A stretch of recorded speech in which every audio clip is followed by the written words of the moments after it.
வாழ்க்கையில நீங்க பிறக்கும் போது ஆசீர்வாதத்துக்கு வரீங்க. பிறந்த உடனே சாமி ஞானஸ்தானம் கொடுன்னு வரீங்க. பிள்ளைய கேட்டகிசம் சேர்க்கணும், பிள்ளைக்கு நல்லா கத்துக் கொடுங்க சாமின்னு சொல்லி குரு கிட்ட வரீங்க. அந்த பிள்ளை மேல படிக்க போகிற பொழுது படிப்புக்காக வரீங்க. அந்த பிள்ளை திருமணத்துக்கு போகும்போது திருமணத்துக்காக ஓலை எழுத வரீங்க. அந்த பிள்ளை கல்யாணம் பண்ணும்போது குருக்களை தேடி வரீங்க. கருமாறி நடக்கிற பொழுதும் குருக்களை தேடி வரீங்க. மரணம் பிறப்பு முதல் இறப்பு வரை குருக்கள். இன்றைக்கு அந்த குருக்களை யோசித்து பார்க்கிற நாள். அதனால்தான் மிக அழகாக பூச்செண்டு கொடுத்து வரவேற்றார்கள். ஏனென்றால் இது ஆண்டவர் உருவாக்கியது. இந்த குருத்துவம் என்பது இதை என் நினைவாய் செய்யுங்கள். யார் செய்வா? என் சீடர்கள் செய்வார்கள். இதோ சீடர்கள் அமர்ந்திருக்கிறாங்க. ஆனா அந்த குருத்துவ வாழ்க்கை எப்பேற்பட்டது தெரியுமா? ரொம்ப கஷ்டங்க. உண்மைக்கு சொல்ற, வெளி அடையாளம் எப்படி வேணா சொல்லலாம். ஹாப்பி பிரீஸ்ட் வாங்க, very very difficult to be priest. ரொம்ப ரொம்ப கஷ்டங்க. குருக்கள்லாம் அனாதை பிணங்கள் தெரியுமா? குருக்கள்லாம் அனாதை பிணங்கள். நான் சில மேற்கொள்ளலாம் சொல்றேன் பாருங்க. அமல்ராஜ் விஜி இறந்து போனா காலையில சாப்பிட்றதுக்கு ஏன் வரலன்னு சொல்லி போய் கதவு தட்டுறாங்க. உள்ள அவர் இறந்து கிடக்கார். முட்டி போட்டுன்னு இப்படி உட்காந்துருக்காரு, பல்ல கடிச்சிட்டு உட்காந்துருக்காரு. ஒருவேளை அவருக்கு நெஞ்சு வலி வரும் பொழுது யாராவது கூட இருந்தா காப்பாற்றப்பட்டிருக்கலாம். ஒருவேளை அவருக்கு நெஞ்சு வலி வரும் பொழுது யாராவது கூட இருந்தா. அனாதை பிணங்கள் குருக்கள் தெரியுமா? அவர்கள் இது சாந்தகுல நடக்கலாம், அவர் பவனியா வரலாம், ஒவ்வொரு இடங்கள்ல இருந்து வரலாம். இறக்கிற பொழுது காப்பாற்றத்துக்கு ஆள் இல்லாமல் அனாதைகளாக மடிவார்கள். எப்படி இயேசுவின் சீடர்கள் அவர்கள் ஆண்டவருக்காக ரத்தம் சிந்தினார்களோ, அனாதை பிணங்கள். ஃபாதர் இருவின் எப்படி இறந்தாருன்னே தெரியாது. நல்லா போறாரு, சாவு மந்திரிக்கிறாரு. ஒரு 40 வயசு தான் நினைக்கிறேன், 44 45 வயசு தான். உள்ள போறாரு, போய் பார்த்தா இறந்து கிடக்கிறார். ஒருவேளை கூட யாராவது இருந்திருந்தா, ஒருவேளை கூட யாராவது இருந்தா. ஃபாதர் மார்ட்டின் சமீபத்தில் இருந்து போனா, காலையில போய் பார்த்தா காணோம், ஃபாதர் இல்லை. எல்லாம் சொல்லுவாங்க, ஃபாதருங்களுக்கு என்னப்பா, ஃபாதருக்கு என்னப்பா சாப்பாட்டுக்கு இல்லையா, மணி அடிச்சா சோறு. ஒரு ஃபாதர், அதுக்கு உதாரணம்லாம் சொல்லுவாங்க. கேள்விப்பட்டிருக்கீங்களா? ஒரு ஃபாதர் சப்பாத்தி வாயில வச்சுக்கிட்டே இறந்து போனார் தெரியுமா? சப்பாத்தி சாப்பிட்டுக்கிட்டே இறந்து போனார். சாப்பிடும் போது கூட இறந்தாங்க. ஆனா அது கொடுமையானது. அது என் பங்குல தான் நடந்தது.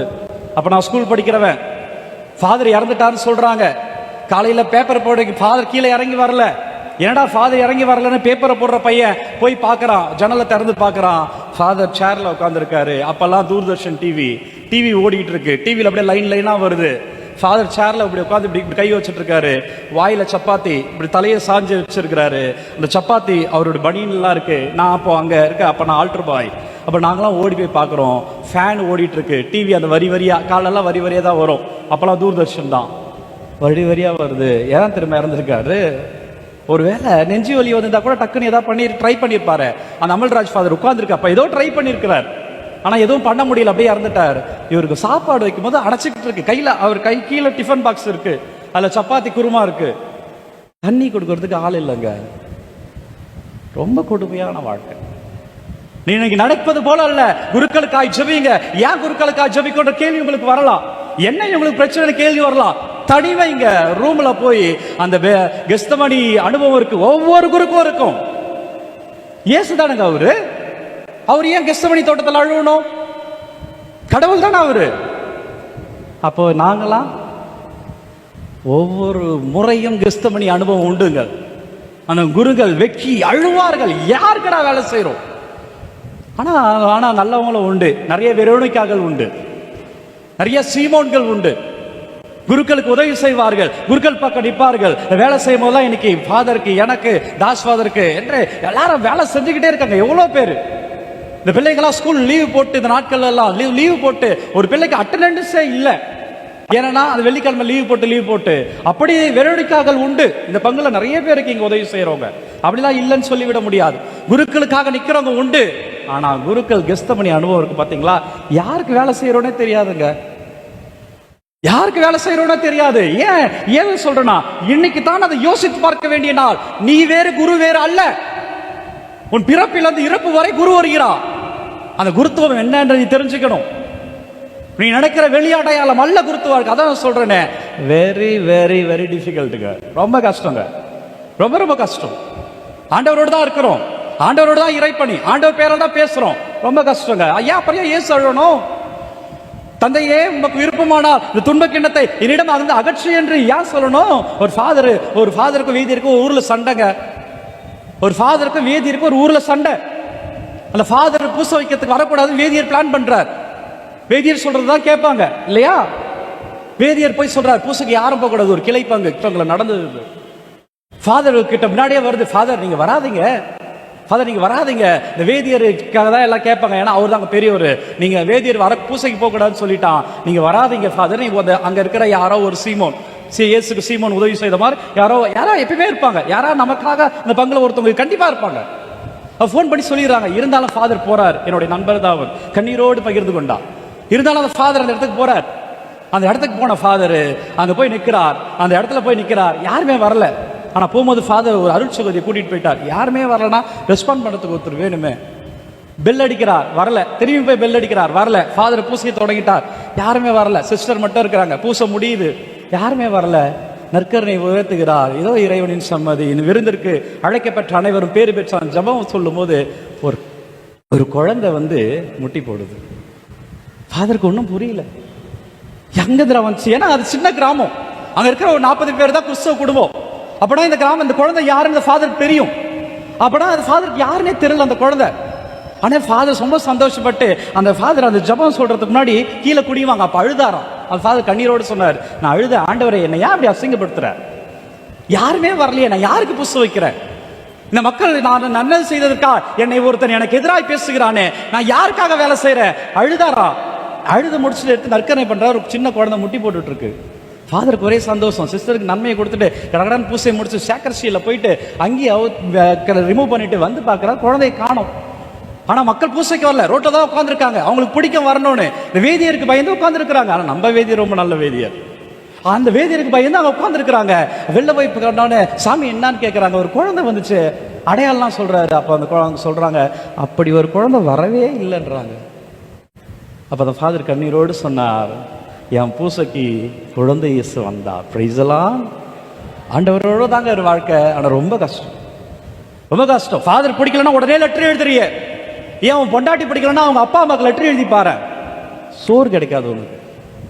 உனக்கு புருஷன் பிடிக்கலன்னா அவங்க அப்பாவுக்கு லெட்டர் எழுதி பாரு, இல்ல சண்டை வரும். ஆனா யார் பெத்த பிள்ளையோ குரு என்ன வேணா பண்ணலாமே. ஆனா ஆனா நல்லவர்களும் உண்டு. அதுதான் சொல்லுவார். இந்த குருத்துவத்துல இந்த என்னோடு தோல் கொடுத்து சொல் கொடுக்க சீமோன்கள் இருப்பார்கள், வெறுவனைக்காரர்கள் இருப்பார்கள், தைரியவான் இன்னும் முகம் துடைப்பார்கள். நான் இருக்கிற நேற்று படம் போட்டு இந்த சிலுவை பாதை நடத்தணும். அப்ப கத்துறாரு. அந்த படம், அந்த பேஷன் ஆஃப் கிரைஸ்ட்ல காட்டுறாங்க. அந்த சீமோன் கத்துகிறான், இப்படி பண்ணீங்கன்னா நான் சிலுவையை சுமக்க மாட்டேன்னு சொல்கிறா. ஓகே லெட்ஸ் கோ அப்படின்னு சொல்றாங்க. சிலுவை சுமந்து செல்லப்படுகிறது. ஏன்னா என்ன வேணாலும் பண்ணலாம், கேட்கறது கிடையாது. ஆனா அன்பீத்துல யாருக்கா ஒருத்தருக்கு எதிராக செய், ஒரு அன்பிய தலைவருக்கு எதிராக லெட்டர் எழுதி பாரு, அவன் சொந்தக்காரன் உன்னை திட்டுவான். உங்க தெருக்கள் இருக்கிற வேற ஒரு கிறிஸ்தவனுக்கு எதிராக செய்து பாரு, அவங்க மனைவி உன் வீட்டில் சண்டை போடுவாங்க. குருக்களுக்கு பண்ணா யாரும் பண்ணுமா? ஏன்னா யார் பெத்த பிள்ளையோ, யார் பெத்த பிள்ளையோ. அதான் ஃபாதர் ரொம்ப அழகா சொன்னார். ஏன்னா குருக்களின் சாபம் பொல்லாது என்று சொல்வார்கள், ஆனால் அதெல்லாம் உண்மை கிடையாது. போவும் பொல்லாது என்று சொல்வார்கள். குருக்களுக்கு எதிராக நின்றவர்களுக்கெல்லாம் ஐயோ கேடு, அது பல விவரங்கள் மேற்கோள்கள் சொல்வார்கள். ஆனால் அதில் நம்பிக்கை கிடையாது. ஆண்டவர் மன்னிக்கிற இறைவன், எனக்கு நம்பிக்கை கிடையாது. ஆனால் அதான் ரொம்ப அழகா சொன்னார் ஃபாதர். ஏதாவது குருக்கு எதிராக நீ பண்ணியிருந்தா மன்னிப்பு கேட்டு, உன் ஞானஸ்தான குருக்கா ஜெபி, உன் திருமண குருக்களுக்கா ஜெபி. உனக்கு எதிராக நீ யாருக்காவது ஏதாவது செஞ்சிருந்தா மன்னிப்பு கேட்டு. ஒருவேளை அவர் நல்லவராக இருக்கலாம். என் ஃப்ரெண்டு அழுதுகிட்டே சொன்னான், ஒருத்தன் கூட பூசைக்கு வரலடா. அப்போ அவர் கண்ணீரை ஆண்டவர் கேட்பார் அல்லவா? அவர் கண்ணீரை ஆண்டவர் கேட்பார் அல்லவா? இதான் காயின் ஆபேல் கதையில் நடந்தது அல்லவா? அவன் ரத்தம் என்னிடம் முறையிடுகிறது, அவன் ரத்தத்தை போட்டு நீ சபிக்கப்படுகிறாய். கடவுள் சபிக்கல, அவன் கொலை பண்ணான், அவன் ரத்தம் முறையிடுது, அந்த ரத்தத்தின் பொருட்டு நீ சபிக்கப்படுகிறாய். என்னதான் நடந்தாலும், என்னதான் பிரச்சனைனாலும், உங்க வீட்டில் மரணம்னு வரும்பொழுது அந்த வீட்டை பிடிக்கலனா கூட அந்த குரு அங்க நின்று எல்லாம் அல்ல இறைவா, இவர் பாவத்தை மன்னித்து இவர் ஏற்றலும் ஜெபிப்பார். என்னதான் நீ பிடிக்கலனா கூட உன் வீட்டு பெண்ணுக்கு திருமணம் உடனே அந்த சாமியாருக்கு எதிராக நீ எத்தனை திட்டி இருந்தாலும், எவ்வளோ பேசினாலும் வந்துடும், யாராவது சொல்லிடுவாங்க. எவ்வளோ நீ பேசி இருந்தாலும் அந்த சாமியார் அங்கே நின்று உன் பிள்ளை பாக்கியத்தோடு இருக்கணும்னு பூச வைப்பார். நீ என்னதான் பண்ணாலும் உனக்கு எதுனா ஒண்ணுனா உன் வீட்டில் ஏதாவது என்ன நடக்குது தெரியலையே, அந்த ஆள் வீட்டில் ஏதோ நடக்குது போல என்று உனக்காக இங்க டேபிள்ல உட்கார்ந்து பேசி செபிப்பார் குரு. அதைத்தான் ஏன் தெரியுமா, இதைத்தான் இயேசு உருவாக்கினார். ரொம்ப நேரம் ஆயிடுச்சு. இதைத்தான் இயேசு உருவாக்கினார். எனவே நண்பர்களே, அந்த குருக்களுக்காய் செபியுங்கள். அப்படி ஜெபிக்கிற பொழுது இதோ உட்கார்ந்துருக்காங்க பாருங்க அந்த பிள்ளைங்க, இவங்கள்ல இருந்து ஒரு 4 பேர் குருக்களா மாறுவாங்க. இந்த பங்கில் உள்ள குருக்களுக்காய் ஜெபியுங்கள். இங்கு முன்பு பணி செய்த குருக்களுக்காய் ஜெபியுங்கள். தந்தை சொன்னது போல உங்கள் ஞானஸ்தானத்துக்கு கொடுத்த குருக்களுக்காய், திருமணம் கொடுத்த குருக்களுக்காய், நீங்கள் உங்களுக்கு எதிராக இருந்த குருக்களுக்காய், நீங்கள் எதிராக இருந்த குருக்களுக்காய் ஜெபியுங்கள். குருக்களை தாங்கி சென்று செல்கிற மக்களும் உண்டு, குருக்களை பொறுத்து கொண்டு செல்கிற மக்களும் உண்டு. இந்த குருவும் இந்த தனி குருத்துவமும் இந்த பொது குருத்துவமும் இணைகிற பொழுதுதான் திருச்சபை. அதைத்தான் இயேசு என் நினைவாய் செய்யுங்கள் சொன்னார். இந்த பொது குருத்துவம், இந்த தனி குருத்துவமும் இந்த பொது குருத்துவமும் சேருகிற பொழுதுதான் திருச்சபை. அதைத்தான் இயேசு என் நினைவாய் செய்யுங்கள் சொன்னார். எனவே அன்பர்களே, முடிக்கிறேன். உங்களை சுத்திகரித்துக் கொள்ளுங்கள், உங்களை தயார்படுத்திக் கொள்ளுங்கள். இரண்டாவது, உங்களுடைய குருக்களோடு இணைந்து இறைப்பணி செய்யுங்கள். அப்பொழுது எல்லாம் அல்ல இறைவன் உங்களையும் உங்கள் குடும்பத்தாரையும் நிறைவாக ஆசீர்வதிப்பாராக. ஆமென்.